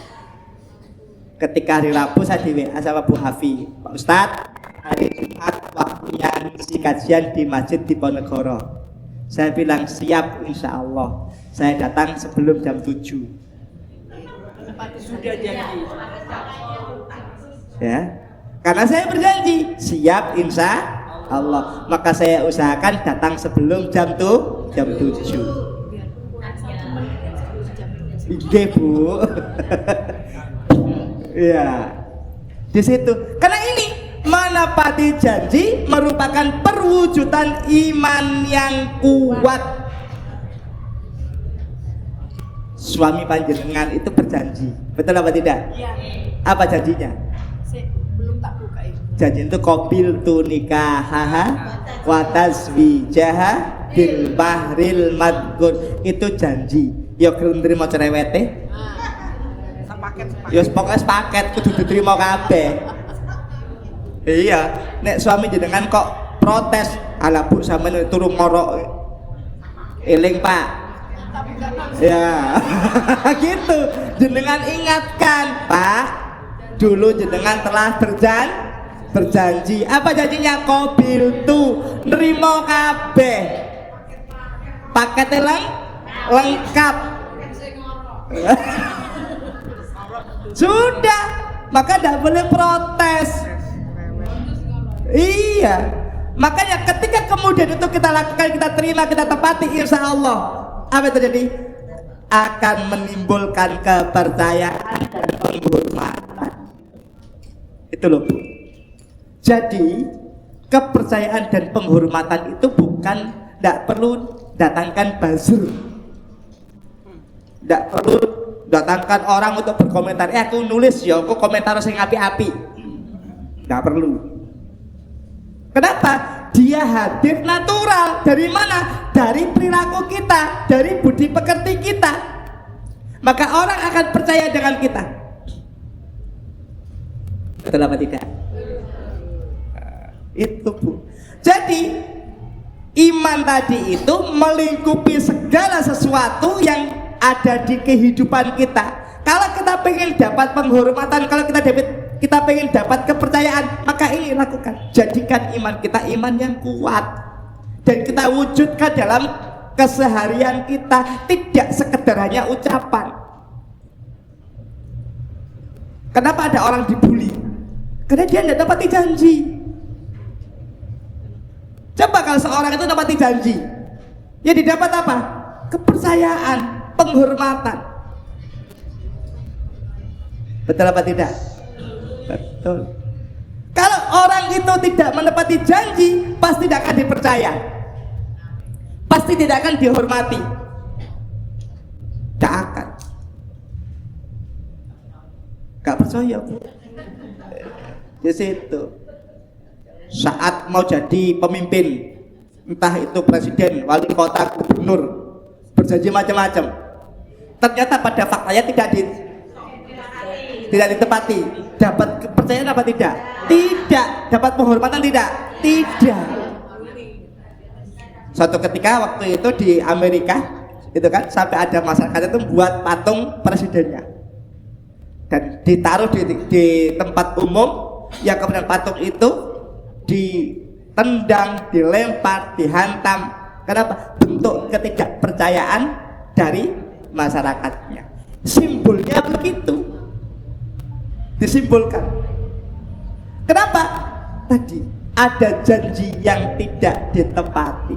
Begitu juga dengan Allah. Kalau kita tidak menepati janji kita kepada Allah, maka jangan pernah kita diberi penghormatan oleh Allah.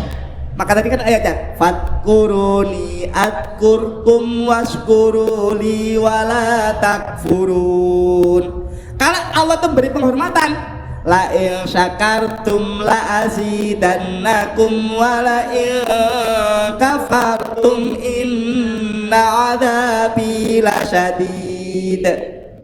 Kalau Allah beri penghormatan, wa may yattaqillaha yaj'al lahu makhraja wa yarzuqhu min haitsu la yahtasib wa may yatawakkal 'ala Allahi fahuwa hasbuh innallaha balighu amri qad ja'alallahu likulli syai'in qadara. Sudah diukur oleh Allah.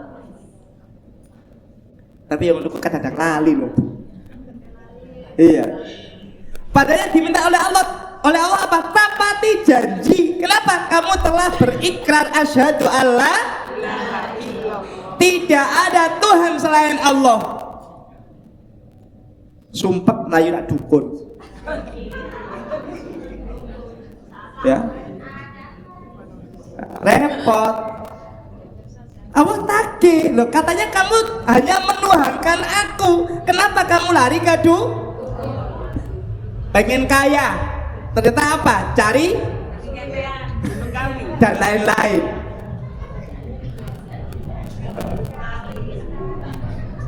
Kan gitu. Padahal sudah berjanji. Apa janji tadi? Asyhadu alla wa asyhadu anna Muhammadan. Masya Allah. Maka kalau seorang itu ketika menepati janji, itu perwujudan iman yang kuat, budi pekerti yang agung, dan sikap yang berperi kemanusiaan pada seseorang. Maka apa? Menimbulkan kepercayaan, menimbulkan penghormatan di masyarakat. Insya Allah. Tadi kalimatnya la tadri la Allah yuhdisu ba'da dzalika amro. Jalani saja, ada rahasia-rahasia yang kita tidak tahu. Ya tadi loh Bu, sudah. Insyaallah. Nyambung Bu sampai sini? Penjelasan saya jelas? Dapat diterima? Bisa diamalkan? Mudah apa mudah? Mudah ya? Bismillahirrahmanirrahim. Diamalkan Bu ya? Biar ilmunya manfaat. Kenapa doa kita jelas? Allahumma anfa'ni bima 'allamtana wa 'allimni ma yanfa'una wa zidni ilma. Ya Allah, ajarkan kepadaku sesuatu yang bermanfaat. Kan begitu. Silakan. Assalamualaikum warahmatullahi wabarakatuh. Semoga kita selalu dalam lindungan dan kemudahan dari Allah. Amin. Ustadz, saya mau tanya, gimana caranya menghadapi kayak yang jenengan ceritakan tadi? Saya mengenal semuanya sampai mendidik anak. Saya dulu pernah menampar anak saya karena nilai agama 25. Iya. Saya marahi dan kemudian dia malah melejit, terima olimpiade matematika tambah jos. Saya akhirnya memberi catatan bahwa agama itu penting karena mereka ini generasi saya ya. Iya. Tapi dia nggak merasa penting di sholatnya, di itunya, tapi dia aktif di agama-agama. Maksudnya kayak organisasi-organisasi, ngajinya dari yang dulu dia hafal menjadi nggak hafal, dari yang dulu dia ngaji menjadi susah. Suami saya juga begitu, tapi mereka dilindungi semuanya, artinya sehatnya dijaga Allah, barang-barang dunianya itu nggak pernah kehilangan dan nggak pernah ngerasa susah saat hilang sholat sama ngajinya. Beda dengan saya, ya sehatnya juga dicolek sama Allah. Kehilangan yang paling sering ya saya dalam satu rumah. Ya orang-orang itu kan bisanya menghujat ya, kadang tidak membantu tapi malah ini kan semua. Saya sampai setiap sholat itu sampai ya Allah, kok jenengan juga kejem juga gitu loh. Tapi sekarang saya mau tanya, gimana kalau misalnya cara mengikhlaskan, karena saya sudah mbokono sakarepmu ya Allah, masih di apa-apa monggo kerso, itu gimana ya Ustaz? Itu apa benar atau salah? Karena sudah kayak wis titik lelah gitu loh. Terima kasih Ustaz. Ya sebentar. Tak bukakan.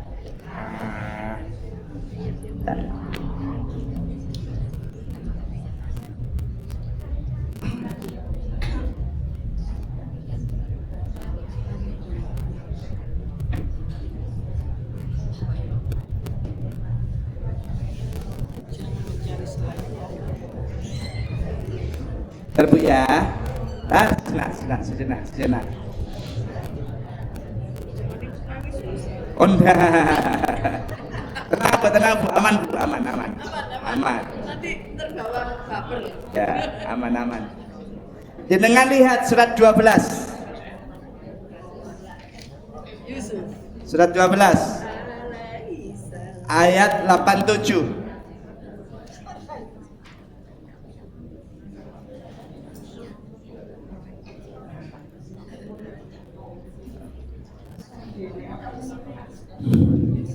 Sudah Bu, ketemu? Boleh berputus asa. Perhatikan kalimat ini menarik. Ya bani yadhabu fatahassasu min Yusuf wa akhihi wa la tai'asu min rauhillah innahu la yai'asu min rauhillahi illa al-qaumul kafirun. Saya ambil di sini 2. Idhabu fatahassasu. Kalimatnya pergi dan carilah. Artinya apa? Seberat apapun persoalan yang kita hadapi, serumit apapun ujian yang Allah ujikan kepada kita, jangan pernah menyerah, bangkit, cari solusinya.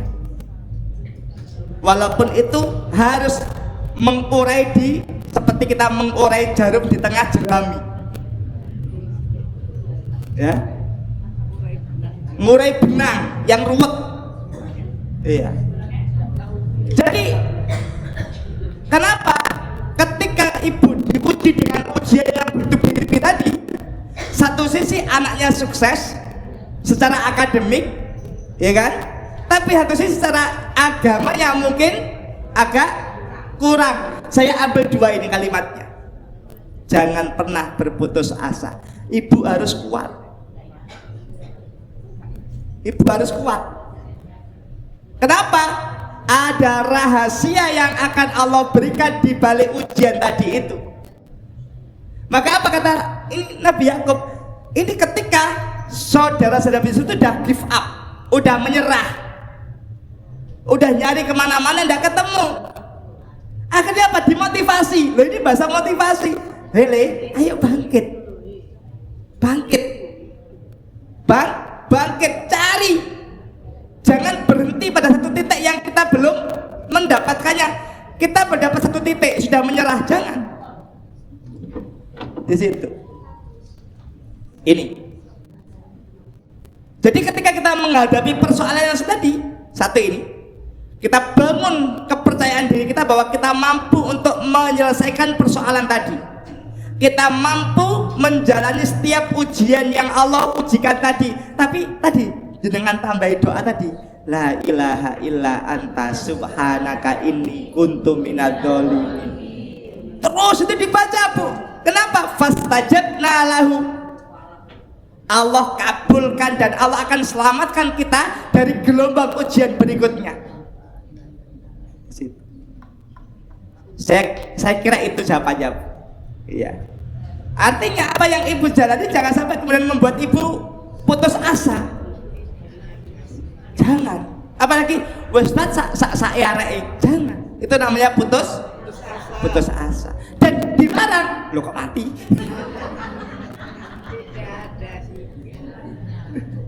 Wah. Yang muncul malah pemandangan ini katanya pengen healing. Nah, apa terus itu? Walatai asumir rohillah. Janganlah kamu berputus Kenapa? Bu ngapunten, ketika kita diuji dan ujinya bertubi-tubi, pasti muncul kalimat ini, pasti muncul kata ini, putus asa.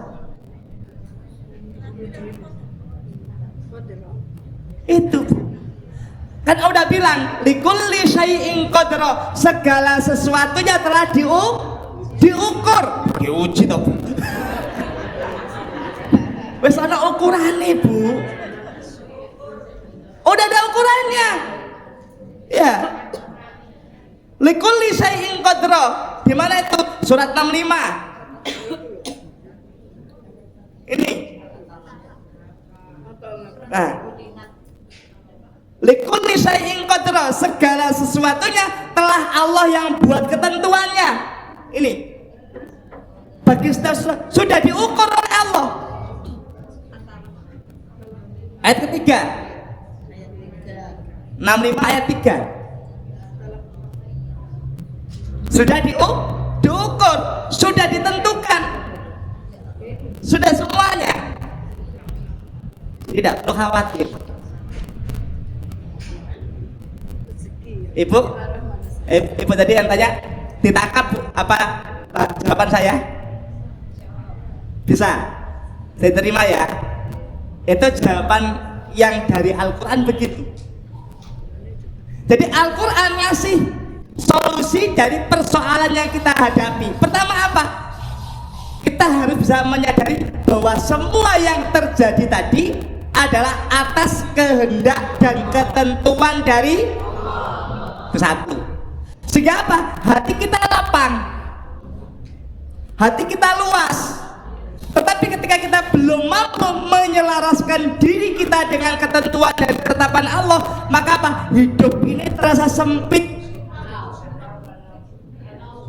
Makanya kapan dari kan saya sampaikan, salah satu untuk menjadi hamba yang dicintai oleh Allah apa Bu?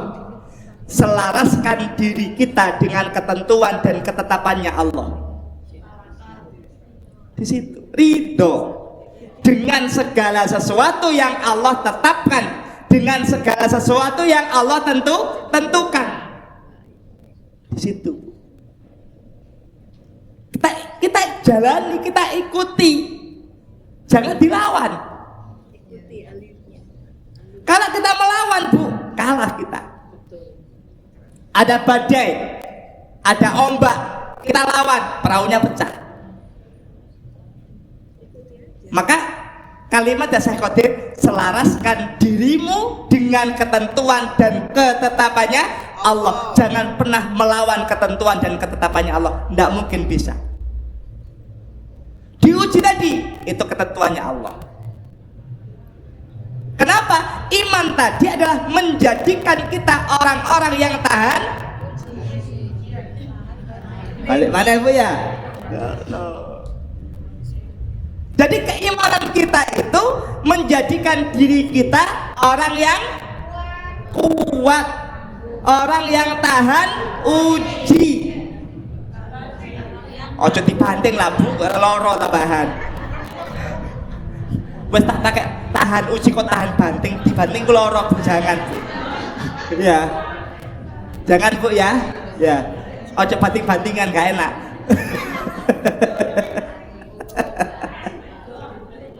Insyaallah. Cukup Bu jawabannya Bu? Jelas ya? Oke ya. Jadi jangan pernah putus asa. Jangan pernah berhenti. Jangan pernah menyerah. Itu lagunya siapa Bu? The Massive. Tapi aku gak iso. Jangan menyerah. Loh, jangan menyerah. Yo, walaupun guru ngaji yo kadang-kadang ngerti-ngerti loh Bu. Lah kan dulu lagu itu kan viral Bu ya? Viral kan? Tapi hanya sekedar dihafal, kan dihayati. Padahal maknanya bagus, syair-syair itu. Syairnya bagus itu. Aku udah hafal itu. Aku mau hafal judulnya jangan menyerah. Satu tadi, hidup adalah anugerah. Loh, itu syairnya bagus itu. Itu syairnya bagus. Nah kalau mau apa namanya merenung lagi itu lagu-lagunya bukan Ebit, lagunya Roma Irama juga bagus yang lama-lama, yang dulu-dulu. Kok Ani toh Bu? Seji Bu deh Ani Bu. Lah kok bus judulnya Ani.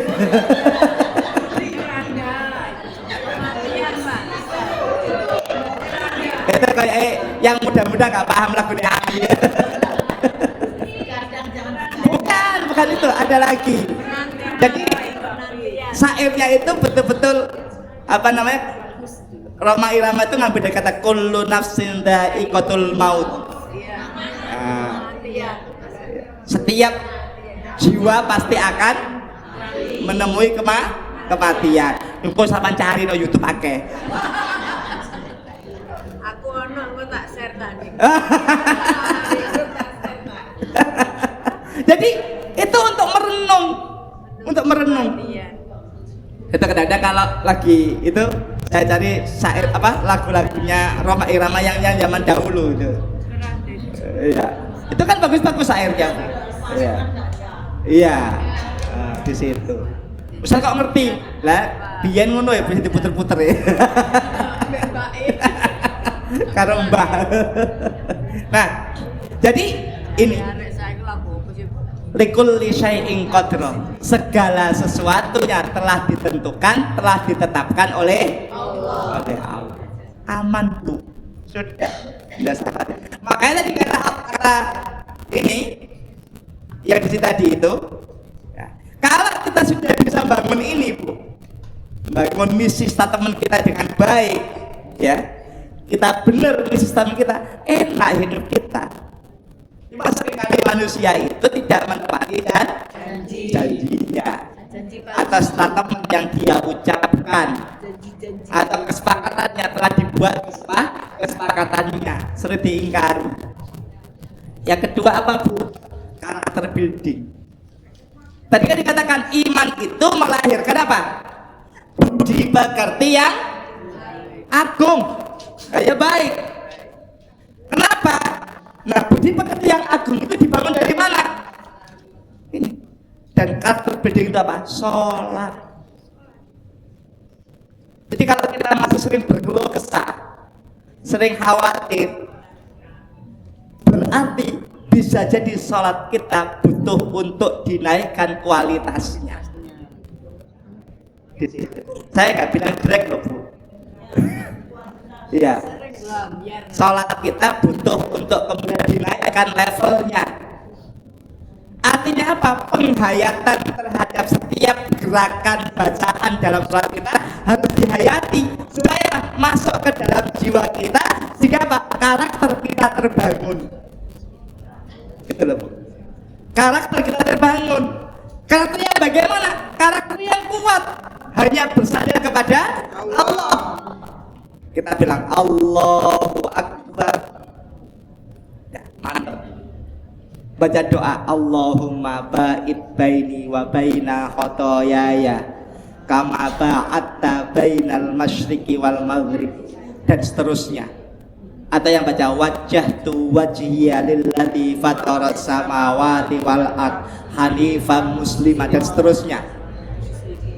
Kalau kita menghayati bacaan-bacaan tadi yang ada di dalam sholat, insya Allah karakter kita akan terbangun. Bayangkan ketika kita baca wajjahtu wajhiya lilladzi fataras samawati wal ard, itu penyerahan diri, ya Allah, aku hadapkan diri ini hanya kepadamu ya Allah yang memiliki langit dan bumi. Artinya apa? Diri kita lemah, diri kita rendah di hadapan siapa? Di hadapan Allah. Maka apa? Hinakanlah dirimu di hadapan Allah. Jangan meretinggi. Makanya apa? Sholat yang kudu khusyuk agar apa? Karakternya terbangun. Karakter ikhlas, karakter kepasrahan, tawakalnya, tawaduknya terbangun semuanya. Ketika apa? Sholatnya khusyuk.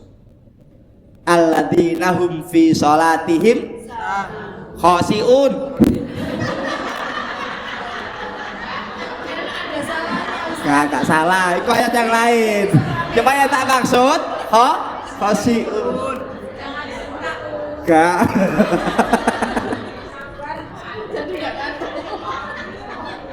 Sedek sanggune, betiku sering diwaca nek salat iku mau.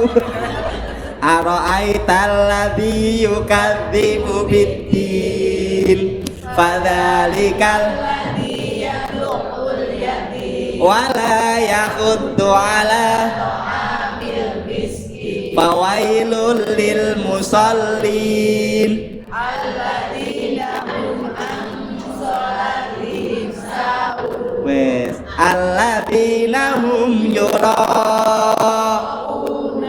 wa yamna'unal ma'un. Nggak salah kok, bener anak ayatnya. Nggih. Bener Bu ya? Ada ayatnya kok, ada. Ya. Alhamdulillah. Sedih waca. Tadi apal Bu iki salat. Ngapunten, ayat itu meretakan apa Bu? Suka memberi. Ayat tersebut mengamanahkan kepada kita suka memberi, suka menolong, suka menyantuni, suka membantu. Nah, makanya setelah baca ayat itu, mari sholat ya keluarkan. Pak Ustadz, Siap. mau tanya, Kan ini keikhlasan untuk memberi ya. Ya. Kalau misalnya lingkungan yang kita beri itu bukan orang muslim, Ya. ya non muslim, apakah itu istilahnya diperbolehkan dan kita mendapatkan pahala yang sama dengan yang waktu kita memberikan sama saudara kita yang muslim. Matur nuwun. Jadi begini Bu, dalam Quran itu disampaikan wa atidal qurba haqqahu wal miskina wa benas sabil. Berikanlah haknya siapa? Keluarga kita. Jadi yang pertama yang kita dahulukan siapa? Kerabat keluarga. Ustadz, keluargaku jauh, ditransfer. Ustadz, wongnya gak duwe bank, pakai kantor pos. Apalagi Bu, di desa, insya Allah kantor pos itu udah sampai desa-desa. Ayo, apalagi tak jawab. Ntar Bu ya. Wa atidal qurba haqqahu wal miskina wa benas sabil. Keluarganya udah mampu semua. Maka yang kedua siapa? Orang miskin di sekitar kita. Ya, orang miskin yang ada di sekitar kita. Gak ada Ustadz, keluar kampung, ya, dan lain sebagainya. Yang ketiga siapa? Ibnu Sabil, mereka yang kehabisan bekal dalam menuntut ilmu atau dalam berdakwah. Nah, begitu. Tapi yang penting adalah dalam menuntut ilmu. Nah, tiga ini. Bagaimana kemudian ketika kita memberi kepada yang bukan muslim, apakah boleh? Boleh, tidak ada larangan. Apakah dapat pahala? Dapat. Surat 60. Surat 60. Al-Mumtahanah. Mesti hilang guys sinyalnya.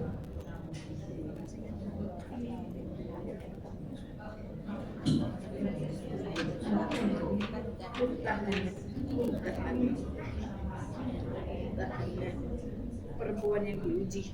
Ya, surat 60. Sibuk. Sinyalku hilang.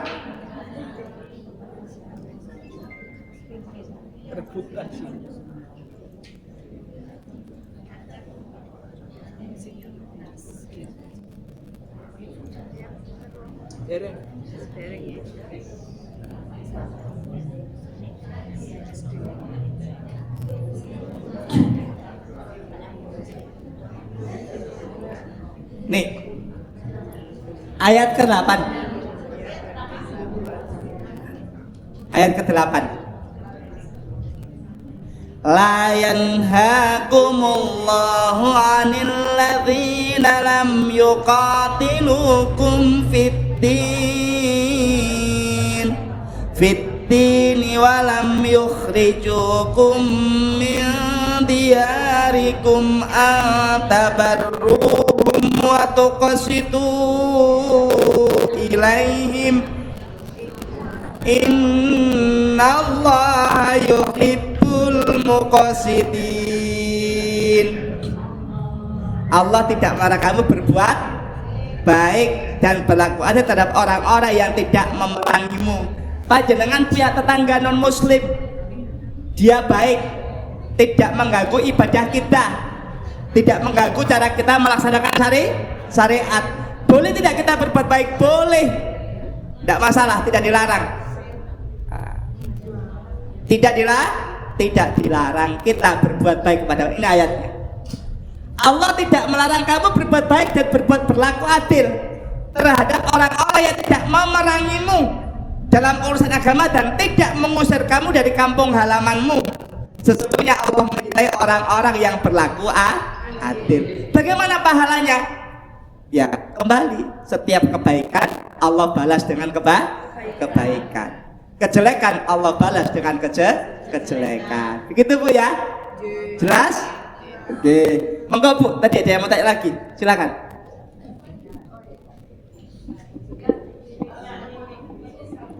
Ya.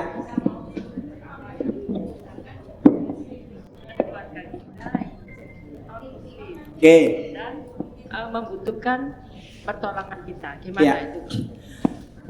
Kalau itu bersumber dari zakat, maka zakat itu harus disampaikan kepada yang seagama dengan kita. Di situ, Bu. Tapi kalau itu niatnya bukan zakat, ya tidak apa-apa. Tapi kalau itu bersumber dari zakat, Bu, tidak bisa. Ya.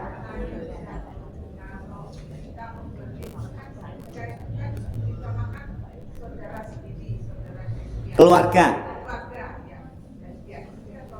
Ya. Ya.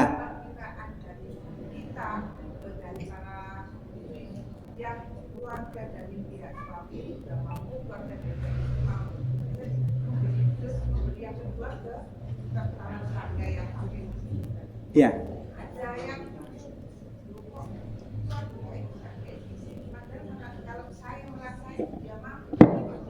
Biar saja. Iya, nggak usah direken omongannya. Udah enggak apa-apa. Sudah. Nggak usah direken. Iya. Kenapa kalau jenengan reken, Bu? Bingung jenengan nanti. Kenapa? Tadi kan saya sampaikan, manusia itu suka menerima. Maka pasti dia akan merasa kurang. Walaupun dia berkecukupan. Begitu. Masya Allah.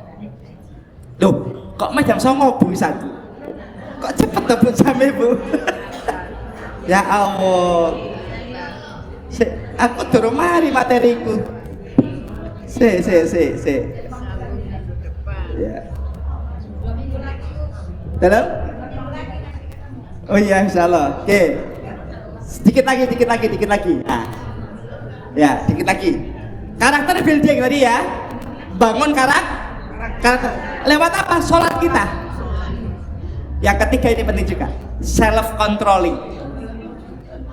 Apa itu? Kontrol jiwa kita. Lewat apa? Lewat puasa. Bu, sejatinya kita itu udah hebat. Kenapa?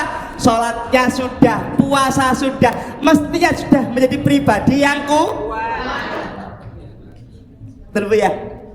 Mestinya, idealnya. Kenapa?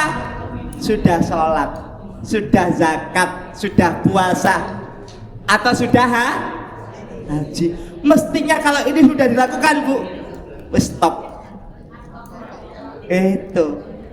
Mohon maaf saya, sudah tidak mungkin lagi mengeluarkan air mata. Hanya akan mengeluarkan air mata ketika apa? Baca Quran, ibadah. Nek kena masalah nggak mengeluarkan air mata. Kenapa? Wis kuat. Betul, Bu. Nah, ternyata banyak dari manusia itu mengeluarkan air mata ketika menemui masa. Tapi nek ngaji nggak tahu nangis. Padahal perintahnya Rasulullah, ajaran Rasulullah, menangislah saat engkau membaca. Karena artinya dan dibaca Menangislah saat membaca Al-Quran. Ya.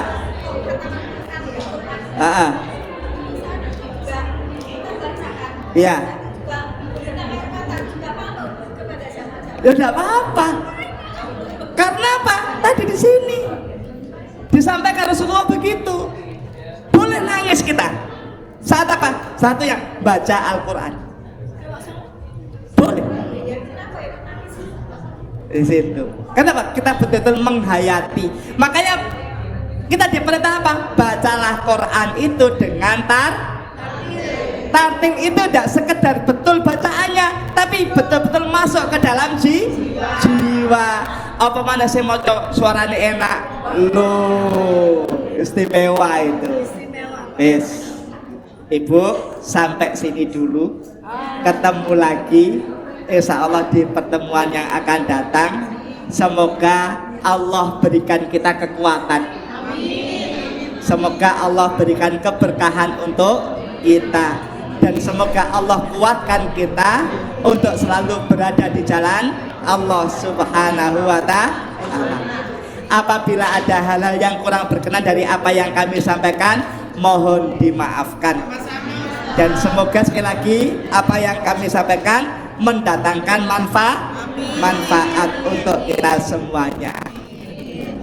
Para ibu sekalian dirahmati oleh Allah, jadi ayo kita terus beriman kepada Allah, karena iman itulah tadi yang menjadikan kita kuat, iman itulah yang menghasilkan karakter yang baik, dan iman itulah yang akan menghadirkan kepercayaan dan penghormatan bagi diri kita. Dan dengan iman itulah insya Allah segala hal yang kita harap akan Allah kabulkan.